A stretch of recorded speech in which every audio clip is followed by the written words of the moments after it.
오늘은 파워포인트를 좀 많이 씁니다.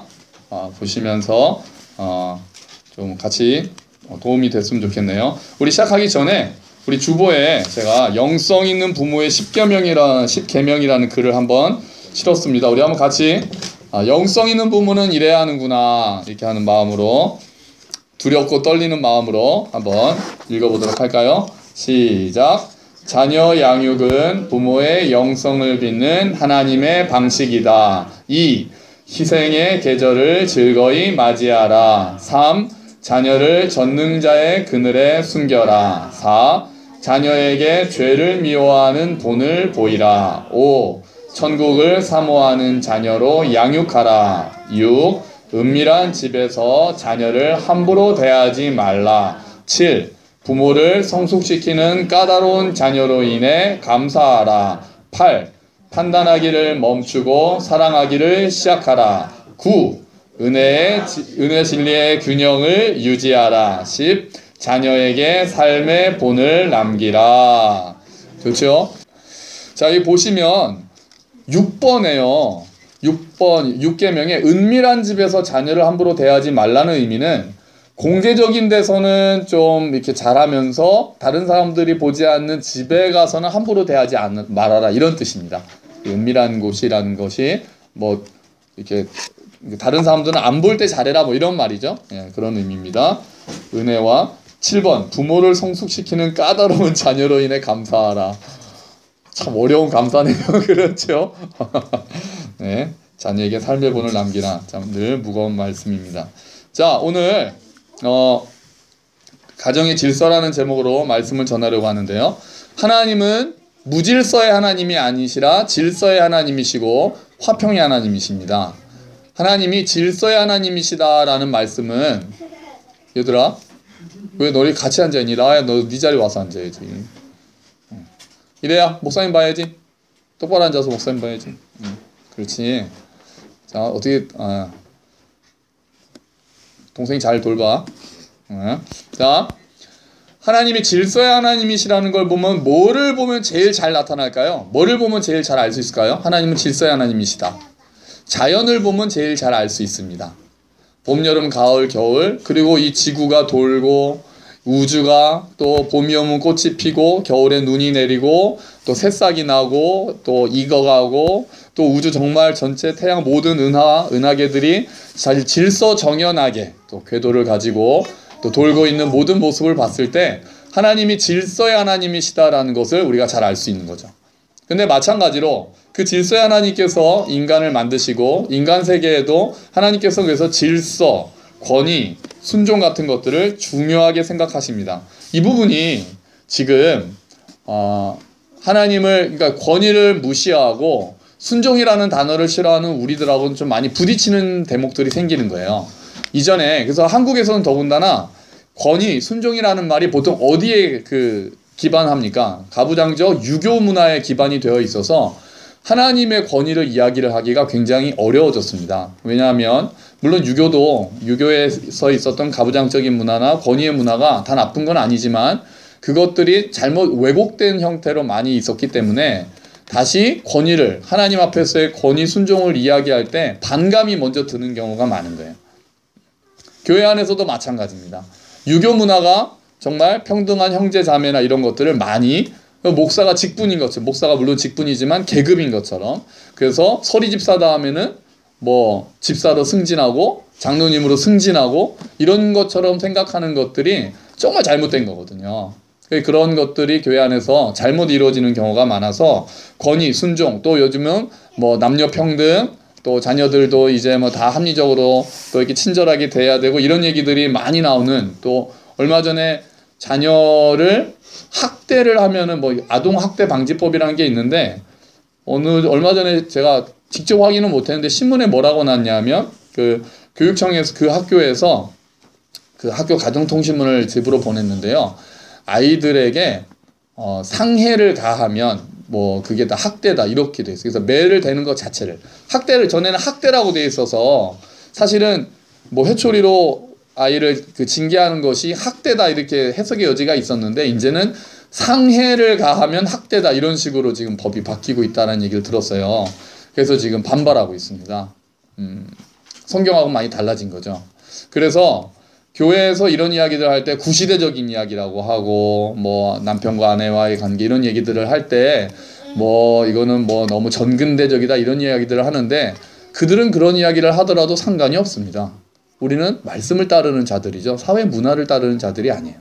물론 어떤 권위나 순종 이런 부분들을 악용하는 잘못된 부분들이 교회 안에서조차도 너무 많았기 때문에 그런 거에 대한 부정적인 의견이 있는 것은 가능합니다. 하지만 바르게 권위를 세우는 것이 중요하지 그렇다고 해서 권위를 무시하는 것은 정말 잘못된 거죠.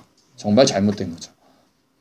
권위를 무시하는 것이 먼저 몸에 배기 시작하면 모든 권위를 하나님께 순종하는 법을 배우지는 못합니다. 아이들이 살아계시는 부모님한테 순종하는 법을 잘 배우지 않으면 보이지 않는 하나님에게 순종하는 법을 배울 수가 없습니다. 성경이 이렇게 이야기를 하잖아요. 눈에 보이는 형제를 사랑하지 않으면서 어떻게 보이지 않는 하나님을 사랑한다고 하느냐? 순종도 마찬가지인 거죠. 그래서 우리가 부모로서 자녀들에게 그리고 남편과 아내 사이에 그리고 그 권위라는 부분, 어른과 아이들 사이에 권위라는 부분에 대해서 우리가 어떻게 이것을 바르게 세울 것인가 하는 고민은 해야 되는 거죠. 그래서 오늘 가정의 질서라는 말씀으로 드리려고 합니다. 방금 읽었던 6장 1절이 자녀들아 주 안에서 너희 부모에게 순종하라 이것이 옳으니라. 하나님께서 부모에게 자녀들을 허락하셨죠. 그리고 주 안에서 너희 부모에게 순종하라 이렇게 하고 우리 학생들 잘 들어라. 아이들아. 자 목사님 보세요. 자 우리 이래라 라도 잘 봐. 나도도 잘 들어. 유진이, 찬영이, 현우, 민우, 얘도 예모, 승환이 또 빠진 사람 있어요. 주원이, 다현아 또 있어요. 저 민혁이. 자 잘 들으셔야 돼요. 저기 은서은민이도 왔네. 빠진 아이들 있으면 저한테 말씀해 주세요. 하율이, 서율이 여기 없잖아. 없는 사람 혹시 우리의 지적해 주세요 하실 분. 자 그래서 오늘 부모의 역할이 뭘까요? 그래서 오늘 저희 가족을 샘플로 해서 지금부터 진행을 할 겁니다. 잘 보세요. 자 처음에 하나님께서 남자와 여자를 이렇게 만나게 하셨습니다. 잘 보이시나요? 저 때문에 안 보이시나요? 자 남자와 여자를 이렇게 만나게 하셔서 이제 또 이렇게 부모가 되게 하셨죠. 자, 이렇게 저희 가정이 구성이 되었습니다. 뭐 저희 가정이 샘플일 뿐입니다. 자, 부모의 역할이 뭘까요? 부모의 역할은 아이들을 잘 준비시켜서 떠나보내는 것이 부모의 역할입니다. 자, 이로써 남자가 부모를 떠나 여자와 합하여 이렇게 하잖아요. 그래서 요즘에 많은 주례 중에 목사님께서 주례 쓰시면 딱 부모님한테 자, 이제 자녀를 떠나보낼 준비가 되셨습니까? 이런 거 여쭤보시는 부모님 계시거든요. 그 목사님 계시거든요. 그러니까 부모님들이 해야 되는 역할은 자녀를 잘 준비시켜서 떠나보내는 거예요. 떠나보내는 거. 계속 끼고 있는 게 아니라 떠나보내는 것. 그러기 위해서 잘 준비시키는 것이 부모의 역할이 되는 거예요. 자, 그래서 부모에게 아이들을 허락해 주셨습니다. 그래서 맡겨주셨다라는 표현을 우리가 많이 쓰는 거예요. 교회에서. 하나님이 자녀를 맡겨주셨다. 우리에게 잘 키워달라고 부탁하면서 맡겨주셨다. 그래서 때로 굉장히 그 말썽꾸러기인 아이를 이렇게 맡게 된 부모님들은 이렇게 생각하시면 좋은 거예요. 내가 이 아이를 감당할 만한 능력이 되니까 하나님께서 보내주셨구나. 이걸 조금 또 다르게 해석하면 나를 더 깎으시려고 하나님께서 이런 아이를 보내셨나? 이렇게 생각하면 조금 두려움도 있지만 너에게는 정말 믿고 내가 이 아이를 맡기겠다라는 마음으로 주셨다는 거죠. 그래서 이 아이를 잘 준비시켜 달라고 하나님께서는 우리에게 아이들을 보내주셨습니다. 그렇기 때문에 부모님은 아이들을 잘 다스려서 준비시키는 것이 의무고 그리고 자녀들은 부모에게 순종하는 것이 마땅한 거예요. 왜냐? 부모는 하나님을 대신해서 나를 키우시는 분들인 거죠. 그런데 현대사회에서 이 위치가 점점 위협을 받습니다. 어떻게 바뀌느냐? 이렇게 위협을 받을 때가 있습니다. 자녀가 부모와 동급이 되는 경우가 있습니다. 이렇게. 동급. 어떤 경우죠? 여러분, 프렌디라는 말 들어보셨나요? 프렌디. 프렌드와 데디의 합성어입니다. 요즘에는 아빠들의 로망이 친구 같은 아빠라는 거예요. 나는 친구 같은 아빠가 되고 싶다. 자, 저희 부모님의 세대와 저희의 관계는 잘 그러지 못하셨잖아요. 그러니까 아직 자녀들에게 좀 저 때는 제가 늘 기억하는 거는 그거를 보면 저도 그 회사를 다닐 때 그 이력서나 자기소개서를 저도 이제 직원들 많이 뽑았단 말이에요. 딱 뽑으면은 그 패턴이 있습니다. 엄하신 아버지와 자상하신 어머니, 엄부자모. 거의 패턴 똑같습니다. 엄하시지, 마음은 따뜻하시지만 뭐 겉으로는 엄하셨던 아버지와 자상하게 저희를 대하셨던 어머니. 이게 저희 세대의 패턴이었던 거예요. 근데 지금은 그게 이제 아버지도 아이들과 좀 놀아주고 이런 이야기를 하면서 나는 친구 같은 아빠가 되는 게 목표가 되고 프렌디 그렇게 이야기를 하면서 근데 이게 사실 자체는 나쁜 게 아니죠. 자녀와 시간을 같이 보내고 아이들과 소통하는 의미에서 그게 나쁜 거는 아니죠. 그런데 그렇게 하면서 문제는 아이들의 위치가 부모랑 동급이 되는 경우가 있다는 겁니다. 친구 같은 아빠, 민주주의, 가정에서의 민주주의 자체가 나쁜 것은 아니지만 우리의 죄성은 권위에 순종하지 않으려는 죄성이 있기 때문에 그러면 하나님께서 주신 마땅한 권위조차도 순종하지 않는 경우가 많아진다는 거죠. 여러분 우리 교회 안에서는 이런 일이 일어나지 않습니까? 자, 이게 더 심해지면은 또 위치가 한 단계 더 갑니다. 이렇게 가죠. 자, 자녀가 부모 위로 올라가게 되는 경우도 있습니다. 어떤 경우일까요? 자, 이게 이제 케이스 바이 케이스이기도 하고, 저는 예를 들면 이런 모습 있죠. 자녀가 부모를 타박하는 경우가 있습니다. 그 아이들이 제가 이제 가끔씩 보는 모습인데, 예를 들면은 이렇게 야단을 칠 때, 이렇게 야단을 치는 게 맞잖아요? 이렇게 잘못을 지적하고 했을 때, 그러니까, 그 부모님이 그걸 굉장히 심하게 반발하고, 이런 식으로, 아빠는 뭐 이런 식으로 말하는 거는 아주 이렇게 되고 있는 거죠. 아빠가 예를 들면 부모가 실수할 수 있잖아요? 부모가 실수할 수 있는데 자녀가 그걸 보고 아빠나 엄마를 공격하는 경우. 이건 이렇게 돼 있는 경우입니다. 그러니까, 자, 이런 이제 케이스 바이 케이스라 또 구체적인 얘기라서, 실수할 수가 있잖아요, 부모님이. 당연히 잘못된 결정을 하거나 실수할 때가 있는데, 아빠는 아무것도 모르면서 뭐 한다거나, 또 그거에 대해서 아버지 그거는 오해십니다. 이런 부분 이렇습니다라고 하기 전에 거기서 하면서 막 가르치려 든다거나 그러니까 제가 이런 말씀 드리기 또 가정설교 쉽지 않은 게 저도 마찬가지라서 어렵다고 말씀드렸지만 그래도 또 목사니까요. 그게 이렇게 되어 있는 상황인 거예요. 그러니까 어떤 부모의 잘못에 대해서 여러분 함의 자손이 저주받은 이유 아시잖아요. 노아가 술을 먹고 함부로 옷을 다 벗고 잠들었을 때 셈과 야벳의 함이 그것을 보고는 가서 형들한테 막 일렀죠. 그래서 근데 셈하고 야벳은 와서 그 모습을 아버지의 모습을 수치스러운 모습을 보지 않겠다라고 뒷걸음질 쳐서 옷을 덮어드렸어요. 그럴 때 노아가 함의 자손을 저주로 합니다. 자, 이 안에 어떤 의미가 다 상징적으로 들어있는지 우리가 뭐 또 의견이 많지만 어쨌든 함의 그 태도는 그 아버지의 부끄러운 모습을 보고 그것에 대해서 그런 식으로 반응한 거는 굉장히 잘못된 거라는 거예요. 지금도 아이들한테도 너무 뭐 민주주의 이런 얘기를 하다 보니 부모의 잘못은 지적해도 된다라는 식으로 생각을 하는 경우가 많은데 아닙니다. 성경엔 그렇게 얘기하지 않습니다. 혹시 부모님이 실수하신 것을 말씀드리더라도 그 태도가 중요합니다. 때와 태도 중요합니다. 그때 지나서 이런 부분 사실 잘못하셨던 겁니다라고 공손하게 태도를 하지 않고 아빠 뭐래? 왜 그래? 이렇게 얘기하는 거는 하나님께 불순종하는 거고 말씀에 불순종하는 태도죠. 여러분 지금 우리 학생들 아이들 잘 들으세요. 이제 제가 설교를 했으니 제 앞에서 그런 모습을 부모님한테 보일 때 나한테 혼날 거라는 얘기지. 부모님한테 함부로 대하지 마세요. 함부로 요즘에 반말하고 그런 것들이 너무 당연하게 생각이 되면서 뭐 친해지고 이런 거는 좋을 수 있으나 태도가 아주 불손한 경우를 제가 봅니다. 교회에서도 봐요. 저희 자녀들도 그럴 때가 있고 엄마한테 아빠한테 함부로 막 뭐라고 하는 거 하나님 앞에 이전에 구약에는 부모를 공경하지 않는 자는 돌로 쳐 죽이라고 했단 말이에요. 너무 심하게 그 당시에는 더 엄했지만 지금 뭐 친구 같은 아빠 뭐 이런 이야기들을 하면서 그런 마땅한 권위조차 너무 돼서 아이들이 올라가는 경우가 있어서 저는 이거는 잘못됐다고 생각을 하는 거예요. 자, 근데 부모님들께서도 이런 것들을 용납하시면 안 됩니다. 부모님들께서 아이들하고 나는 그래도 뭐 민주주의처럼 친구가 되고 싶어서 하나님께서 주신 하나님 목표가요. 우리에게 자녀를 주신 하나님의 우리가 부모로서의 목표가 자녀랑 친구가 되는 게 아니라니까요. 하나님께서 자녀를 우리에게 주신 것은 잘 준비시켜서 떠나보내는 것이기 때문에 아이들과 잘 놀아주고 나는 평생 친구로 남겠다 하는 것이 우리의 궁극적인 목표가 되어서 하나님께서 마땅하게 가르치기를 원하시는 부분들을 놓쳐버린다면 우리는 부모로서 하나님께 불순종하고 있는 겁니다.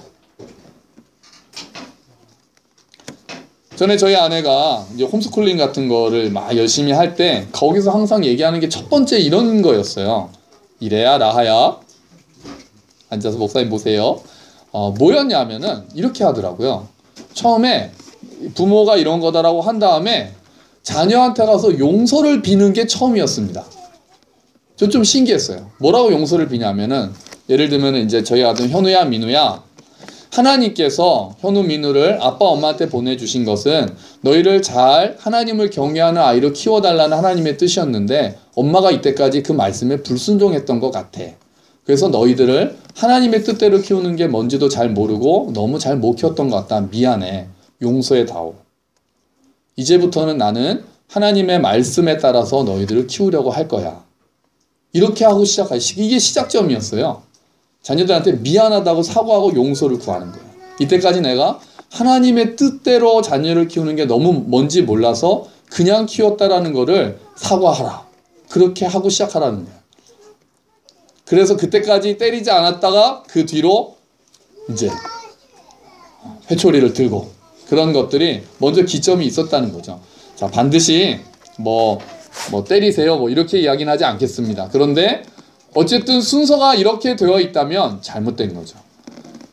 어떤 결정권이 자녀에게 주어지는 경우 많습니다. 여러분, 가정에서 뭐가 최종 결정이 그게 TV 채널이 됐던 외식 메뉴가 됐던 자녀들이 하고 싶은 게 최종 결정이 되면 안 됩니다. 물론 사랑하는 마음으로 그래 너희 먹고 싶은 거 먹자, 이거는 결정권은 가장에게 있으나 자녀를 사랑하는 마음으로 기회를 주는 건데, 이게 어느 순간에 아이들은 당연히 자기네가 먹고 싶은 걸 먹어야 되고 자기네가 보고 싶은 거를 봐야 되는 식으로 자기네가 권위를 가지고 있다라고 착각을 하기 시작합니다. 아이들은 다 그렇습니다. 기회를 주기 시작하면. 그래서 그것을 늘 바로 잡아줘야 할 필요가 있습니다. 하나님께서 주신 말씀이 그래요.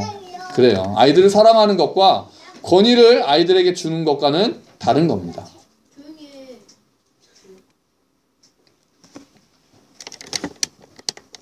영국의 에드워드 3세가 미국을 방문하고 나서 소감을 이렇게 얘기했다고 그러죠. 미국에서 가장 인상적인 것은 부모가 자녀에게 복종하는 거였습니다. 부모가 자녀에게 복종하는 모습이 가장 인상적이었다라고 이야기를 한다는 거죠. 그렇게 했다고 그래요. 그것은 바르지 않은 것이죠. 교회 안에서도 마찬가지입니다. 아이들을 사랑한다는 것과 권위를 넘겨준다는 것은 완전히 다른 거죠. 자, 이런 모습은 이겁니다. 잘못된 모습입니다. 어떻게 해야 됩니까? 아이들을 자기 위치로 이렇게 돌려 보내야 합니다. 누가 권위자인지는 명확합니다. 하나님께서 부모에게 권위를 주신 거예요. 자녀가 아니라 부모에게 권위가 있는 게 맞습니다. 순종을 훈련해야 합니다. 물론 자녀가 성인이 되고 또 부모를 떠나 여자와 합하여 가정을 이뤘을 때는 또 이 관계에 조금 다른 면이 생기지만, 독립하기 전까지 아직 어릴 때, 미성년자일 때, 이럴 때는 부모의 권위에 전적으로 순종해야 되죠. 그 순종을 여러분 훈련시키셔야 합니다. 하루라도 빨리, 늦을수록 어렵습니다. 하루라도 빨리 이 이야기를 부모님께서 이게 하나님의 뜻이다라고 확신을 가지고 가르치셔야 돼요. 지혜를 구하고 배우시고 가르치셔야 되는 거예요. 그렇게 했다가 이건 지혜가 부족해서 그런 거지, 그게 오히려 아이들을 안전하게 키울 수 있는 거예요. 안정감 있게. 가정의 질서 두 번째는 남편과 아내의 질서인데요. 우리 오늘 말씀 고린도전서 11장 3절을 한번 보겠습니다. 고린도전서 11장 3절. 고린도전서 11장 3절입니다. 신약 276페이지에 있습니다.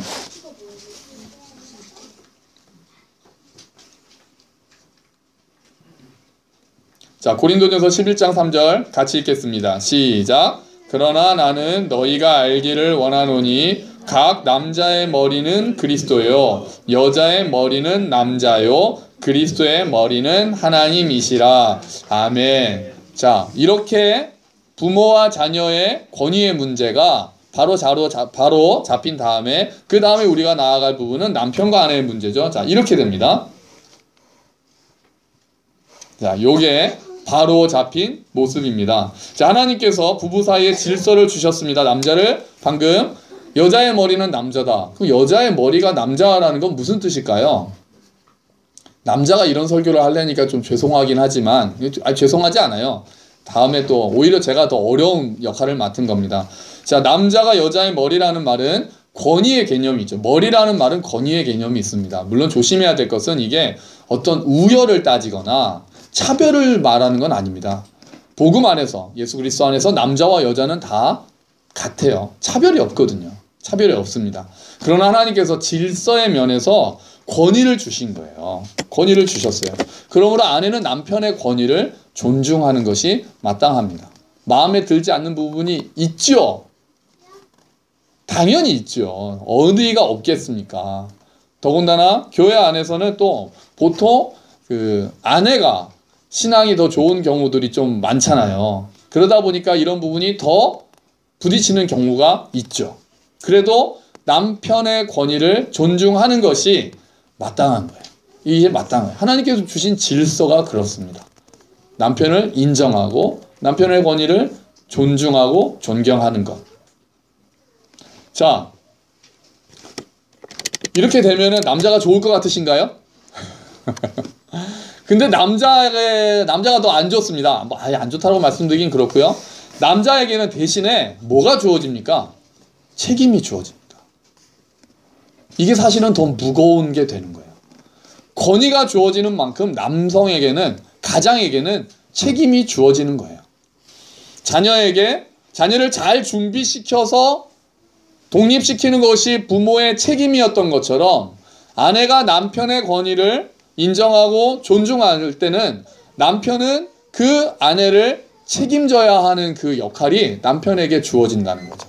가정을 책임진다는 것이요, 그냥 돈을 벌어와서 먹고 살 수 있게 해준다의 차원으로 끝나는 게 아니죠. 하나님께서 주신 것들, 하나님께서 그 가정에 허락하신 복들을 정확하게 전달하고 보호해야 하는, 경작하고 지키는 것이 임무라고 말씀드렸잖아요. 지지난주에. 마찬가지로 남자들이 권위를 가지는 순간 그 주께서 교회를 보호하시고 주께서 주의 은혜를 교회에 풍성하게 해주시듯이 그 가장은 그 가정에 하나님의 복이 충만하도록 힘써야 하는 책임이 주어지는 거예요. 그 가정이 하나님의 말씀 위에 서도록 책임을 져야 되는 거예요. 그 가정을 허물려고 하는 우는 사자같이 가정을 삼키려고 하고 포도원을 허무는 작은 여우들을 막아야 하는 그 책임이 가장들에게 주어진다는 거죠. 그러므로 여러분, 자녀들 앞에서 부모들이 싸우는 것은 정말 해서는 안 되는 일입니다. 절대로 자녀들이 보는 앞에서는 부부가 싸워서는 안 됩니다. 그 모습은 자녀들에게 순종에 대해서 부정적인 생각을 하게 하고 배우지를 못하게 합니다. 자녀들 안 보는 데서 싸우셔야 돼요. 싸우시더라도. 자녀들이 보는 앞에서는 정말 우리 자녀들은 뭐든지 다 듣고 있다는 거 아시죠? 거의 주님이세요. 아무 말 없이 대화를 듣고 계시는 분. 진짜 저 가끔 아내랑도 이렇게 살살 얘기할 때가 있거든요. 애들 분명히 저기서 굉장히 열심히 놀고 있는 걸 봐서 여보 근데 있잖아 이렇게 하면 갑자기 아빠 그게 뭐예요? 딱 이렇게 분명히 자기들 얘기하고 있었는데 말을 하면서 귀는 이쪽으로 향하고 있었고 저희가 목소리를 낮추는 순간 얘네도 초집중해서 듣는 거예요. 그래서 이렇게 예를 들면 뭐 신문기사나 이런 거 중에 아이들 좀 안 들었으면 좋겠는 말이나 뭐 이런 얘기를 하면은, 그냥, 자녀들 앞에서 부부가 말싸움을 하는 것조차 안 됩니다. 안 돼요. 여러분, 아빠가 엄마를 무시한다거나 말로라도 당신 왜 그래 이런 식으로 한다거나, 반대로 남편을 타박한다거나, 아이들이 보는 데서는 절대로 그러시면 안 되는 거예요. 그러시면 안 되는 거예요. 자녀들 앞에서는 서로 존중해줘서, 자녀와 엄마가 붙으면 아빠가 당연히 누구 편을 들어야 됩니까? 무조건 엄마 편을 들어야 되는 거예요.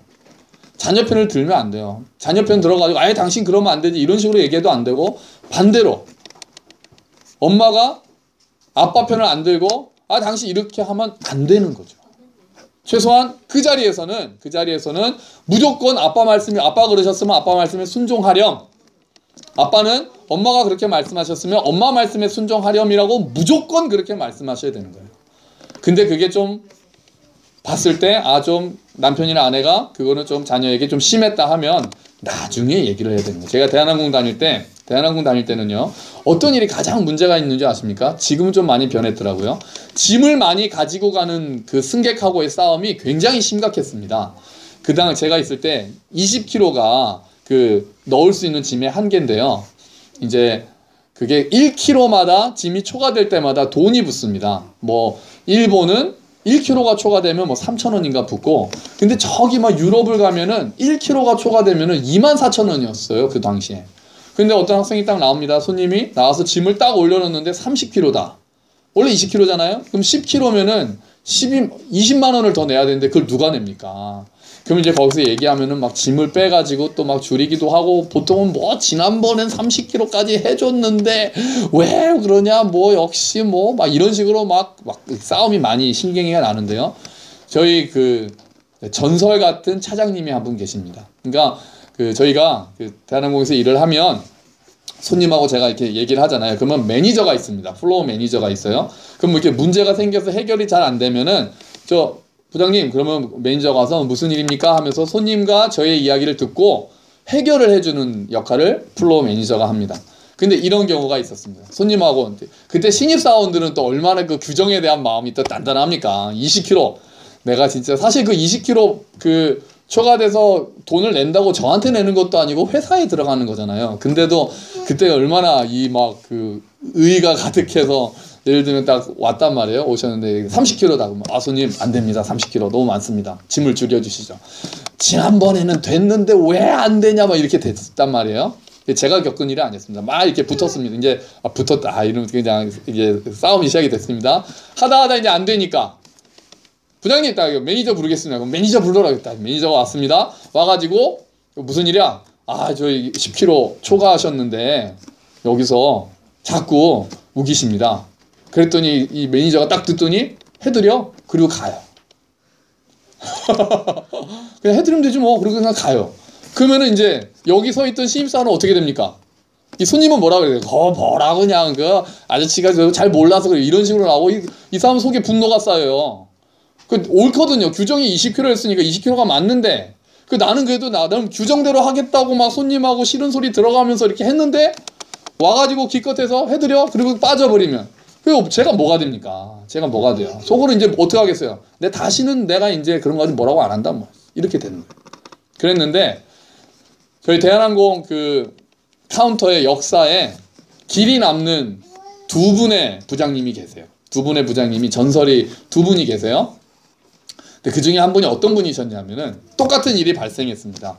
근데 좀 많았어요. 그때 똑같이 합시다. 예를 들면 30kg였어요. 막 직원이 막 싸웠습니다. 오셨어요. 오시니까 이렇게 얘기하니까 이 부장님께서 손님한테 손님 이 직원의 말이 맞습니다. 손님께서 좀 양해를 해주셔야 되겠습니다. 매니저까지 그렇게 했으니까 어쩔 수 없잖아요. 그런데 이 부장님이 이렇게 해서 절로 가셔서 직원 내선으로 전화를 겁니다. 그 딱 받으면은 장인기 씨 난데 한 5kg 더 받으려. 내가 책임질게.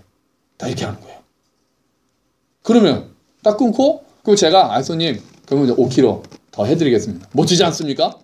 그러니까 와서 그냥 해드려 그러면은 저는 뭐 바보가 된다고 표현하잖아요. 저는 굉장히 민망해지고 본인은 뭐 좋은 소리 들을지 몰라도, 근데 그분은 여기서는 직원 편을 들어주고 멀리 가서 당신이 생각해서 어느 정도는 좀 유두리가 있겠다 싶은 거는 해서 직원을 통해서 얘기하도록 해주는 거예요. 이분이 전설의 팀장님이셨어요. 가장 존경받는. 여러분, 부모와 자녀 관계도 마찬가지인 거예요.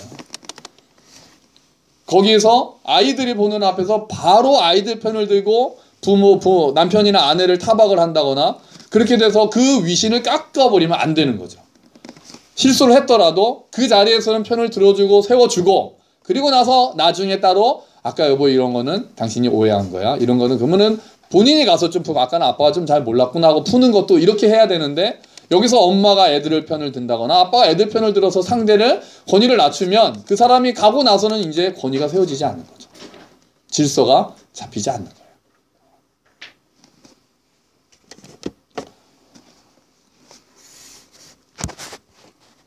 아내 여러분, 남편들이 좀 실수가 있죠. 그리고 자녀들이랑 오래 같이 안 있기 때문에 자녀들에 대해서 잘 모릅니다. 남편들이 좀 더 모릅니다. 엄마들에 비해선. 그러다 보니까 엄마가 이때까지 해놓은 거를 좀 무너뜨릴 때도 있죠.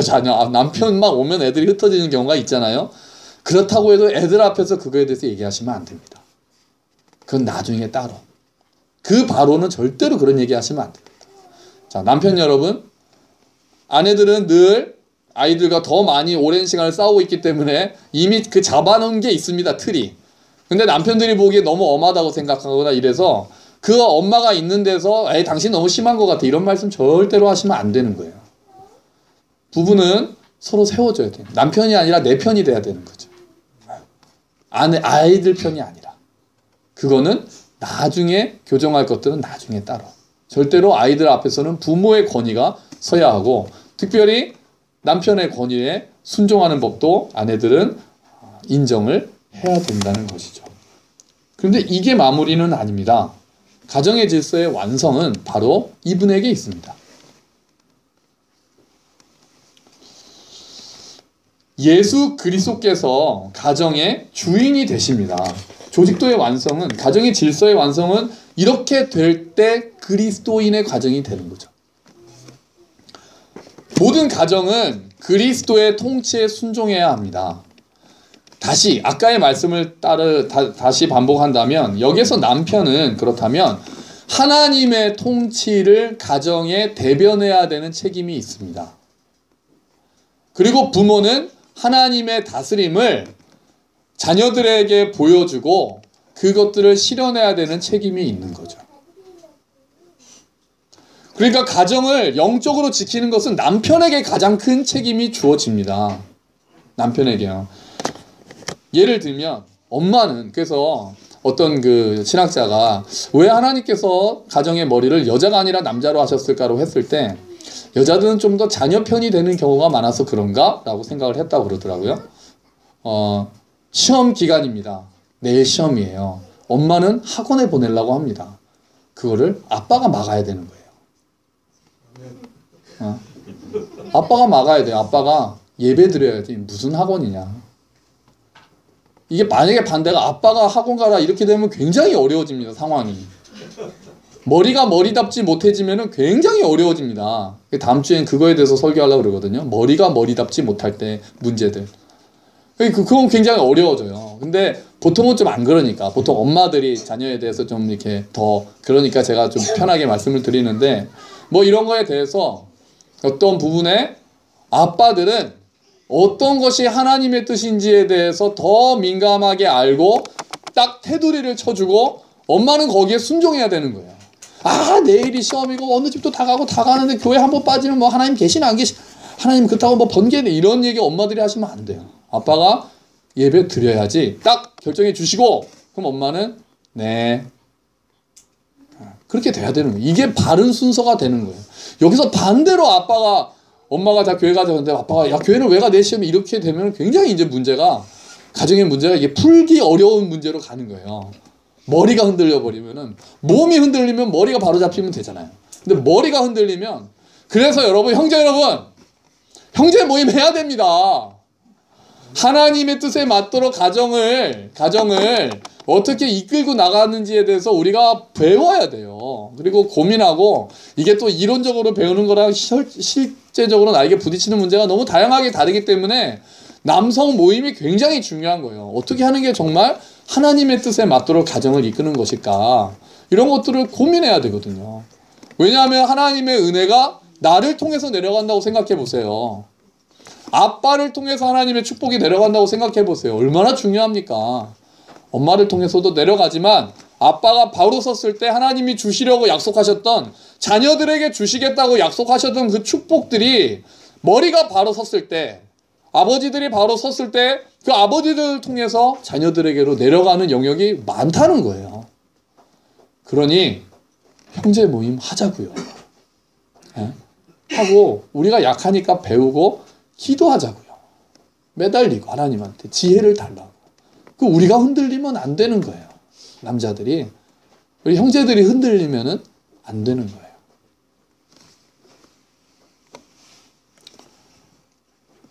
이렇게 그 가정의 조직도가 완성이 되면 딱 이렇게 되는 거죠. 그렇게 됩니다. 이렇게 딱 완성이 될 때 이렇게 되는 거예요. 여러분, 하나님께서 질서를 주신 이유는 무엇이겠습니까? 글쎄요, 뭐 질서를 주신 이유라기보다 하나님께서 질서를 만드셨고 그 질서대로 하나님의 은혜가 흘러가도록 만드셨어요. 그 질서가 흔들리기 시작하면 하나님이 약속하셨던 축복들이 우리에게 임하지를 못합니다. 우리가 남김없이 누리지를 못해요.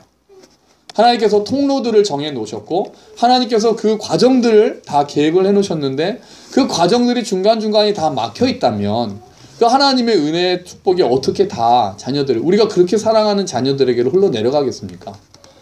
위치가 막 바뀌고 부모와 자녀 간의 위치 관계가 제대로 안 되고 남편과 아내 간의 위치 관계가 제대로 안 되고 남편과 하나님과의 관계가 제대로 되지 않으면 하나님의 축복이 어떻게 온전하게 흘러갈 수 있겠습니까? 믿는 가정에게 주시고자 약속하신 그것이 어떻게 완전하게 그 가정이 누릴 수가 있겠습니까?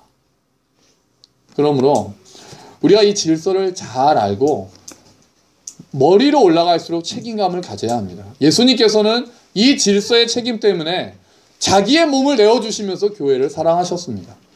물과 피를 다 쏟으시기까지 우리를 사랑하셨습니다. 책임을 다 하시고 무한한 사랑을 보여주셨습니다. 그러면 그 밑에 있는 남편들은 그 하나님의 뜻을, 그 하나님의 복을 가정에 누리게 하기 위해서 우리의 책임을 다 해야 되는 그 임무가 우리에겐 주어진 것입니다. 부모에게는 그 자녀에게 임할 하나님의 축복을 기대하면서 부모에게 주어진 책임을 잘 준비시키는 그 책임을 완수해야 되는 그 책임이 부모들에게는 주어진 거죠. 자녀들에게는 순종의 훈련이 주어진 거죠. 우리 함께 걷는 교회가 가족 중심이 좀 많죠. 아무래도 가족 중심이 많아서 더 많은 것들을 사실 직접 우리가 볼 수가 있습니다. 자녀들과 함께 예배를 드리다 보니까 서로 자녀들에 대해서도 알게 되고 좀 더 저 자녀는 가정에서 저렇게 하는구나 이런 모습을 볼 기회가 좀 더 많아져 있습니다. 그렇잖아요? 아이들 전혀 못 보는 그런 곳이 아니니까. 그러므로 우리가 주님, 하나님께서 우리 가정에게 약속하신, 계획하신 그 복을 주님 내가 바로 서서 충만히 임하게 주님 도와주십시오. 우리가 지혜가 부족하니 하나님 알게 해주십시오.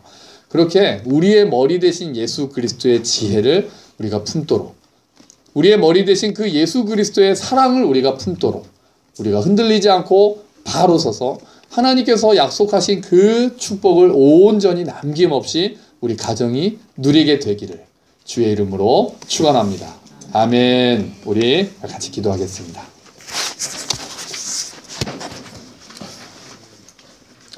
우리 같이 기도합시다. 하나님, 우리 가정 질서가 현재 어떻게 되어 있는가?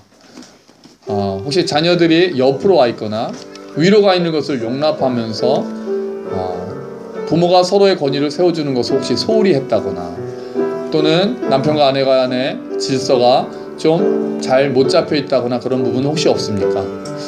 우리가 함께, 특히 남자들, 우리 형제들이 하나님께 엎드리고 하나님의 복을 전해주는 역할을 해야 되는데 혹시 우리가 소홀히 하고 있지는 않았습니까? 부모에게 하나님께서 맡겨주신 그 자녀들이 온전한 복을 누리도록 해야 되는데 혹시 우리 부모들이 소홀히 하지는 않았습니까? 돌아보고 하나님께 은혜와 사랑을 구하는 시간 가집시다. 기도하겠습니다.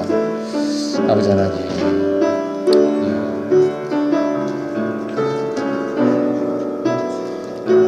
좀 도와주시옵소서. 아버지, 우리를 지혜롭게 하시고 하나님 은혜로 주님 도와주시옵소서. 오 주여, 정말 우리가 하나님 맡겨주신 아이들 믿음으로 잘 키울 수 있게 하시고 준비시킬 수 있게 하시고 하나님 순종을 가르치고 권위를 가르치며, 하지만 그 권위에 따른 안전과 하나님 그에 따른 복을, 주님께서 약속하신 복을 남김없이 누리는 우리 가정이 되게 하여 주시옵소서. 오 주여, 은혜를 더하여 주시옵소서. 하나님 아버지 고맙습니다. 주님, 질서의 하나님, 가정에 또한 질서를 세우신 하나님, 우리가 그 질서를 다시 한번 생각해 봅니다.